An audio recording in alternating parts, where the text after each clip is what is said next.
एक जंगल में चंपक और हैरी नाम के दो खरगोश रहते थे। हैरी चंपक का बड़ा भाई था। हैरी चंपक की बहुत चिंता करता था क्योंकि चंपक हमेशा जंगल में बहुत शरारत करता। वो कभी भी अपने बड़े भाई का कहना नहीं मानता था। एक दिन की बात है, जंगल में तेज बारिश हो रही थी। चंपक हमेशा की तरह खेलने के लिए निकल ही रहा था कि तभी उसके बड़े भाई हैरी ने उसकी ओर देखकर कहा, चंपक, आज खेलने मत जाओ। सुबह से बारिश हो रही है जो अभी तक नहीं रुकी। मुझे डर है कि कहीं जंगल में बाढ़ ना आ जाए। अरे भैया, बस कुछ ही देर की बात है, मैं खेल कर आ जाऊंगा। चंपक, तुम बहुत छोटे हो, इसी वजह से मुझे तुम्हारी चिंता होती है। माता पिता के बाद परिवार में अब केवल तुम ही मेरे हो। जब तुम बड़े हो जाना तब तुम जितनी मर्जी चाहे उतनी देर घर से बाहर खेलना, मैं तुम्हें मना नहीं करूँगा। ओहो हैरी, अब ये इमोशनल बातें करके मेरा मूड मत खराब करो। मेरी बात को समझो चंपक, मैं तुम्हारा बड़ा भाई हूँ, तुम्हें मेरी बात माननी चाहिए। हाँ हाँ ठीक है, बड़े भाई हो, बड़े भाई की तरह रहो, मेरे पिता बनने की कोशिश मत करो।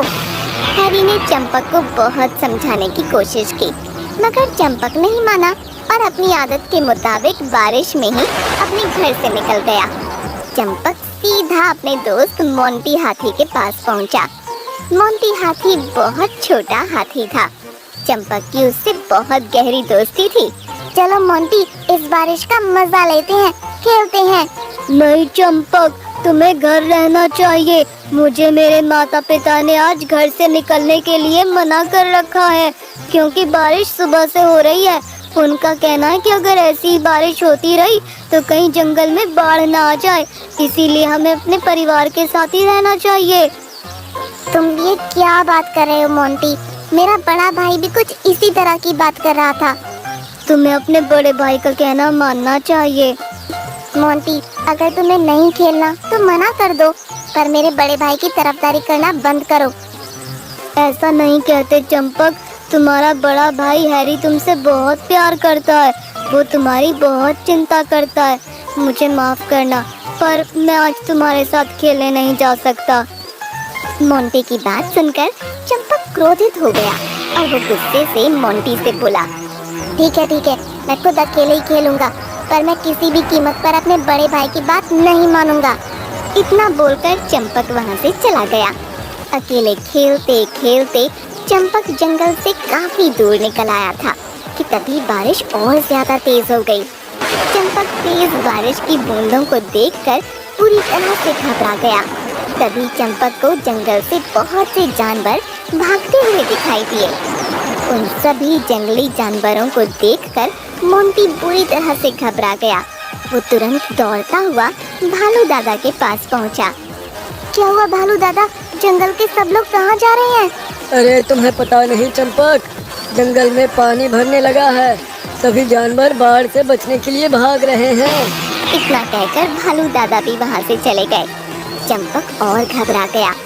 तभी उसकी नजर अपने दोस्त मोंटी पर पड़ी जो अपने माता पिता के साथ था। चंपक तुरंत दौड़ता हुआ मोंटी के पास पहुंचा। हैरी कहाँ है? उसने आने से साफ इनकार कर दिया। मोंटी की बात सुनकर चंपक के माथे पर चिंता की लकीरें झलकने लगीं। चंपक रात से सुबह तक हैरी का इंतजार करता रहा, मगर हैरी नहीं आया। अगले दिन बारिश रुक गई और सभी जानवर अपने अपने घर में चले गए। चंपक भी दौड़ता हुआ अपने घर की ओर गया, मगर उसने देखा उसका भाई हैरी घर के दरवाजे पर मरा हुआ पड़ा था। दरअसल हैरी चंपक को ढूंढता रहा। थक हार कर वो चंपक का इंतजार करते करते दरवाजे पर ही बैठ गया। तब तक पानी का स्तर बहुत ज्यादा बढ़ गया था और हैरी की डूबने की वजह से मौत हो गई। मगर हैरी ने आखिरी सांस तक अपने छोटे भाई चंपक के आने का इंतजार किया, मगर चंपक आया भी तो दूसरे दिन। तब तक हैरी इस दुनिया से जा चुका था। आज भी चंपक अपने भाई को याद करके रोता रहता है।